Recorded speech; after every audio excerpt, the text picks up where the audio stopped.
قربانی کے جانور کے گرمی کی وجہ سے بال اتروا سکتے ہیں اور اس سے فائدہ حاصل کرنا کیسا؟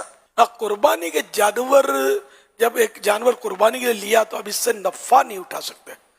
دودھ ہے اس کے تھنوں میں تو پانی مار دے، ٹھنڈا پانی یہ وہ کر کے اس کا دودھ جما دے. اب نکالنا پڑا دودھ، تو نکال کر پھر اس کو صدقہ کرنا ہوگا. خود استعمال نہیں کر سکتے، کسی غریب مسکین کو دیا جائے. وہ جیسے زکوٰۃ کا حقدار ہے نا، تو ایسوں کو دے دیا جائے، کیونکہ یہ واجب ہے کہ اس کو دے دیا جائے بطور صدقہ.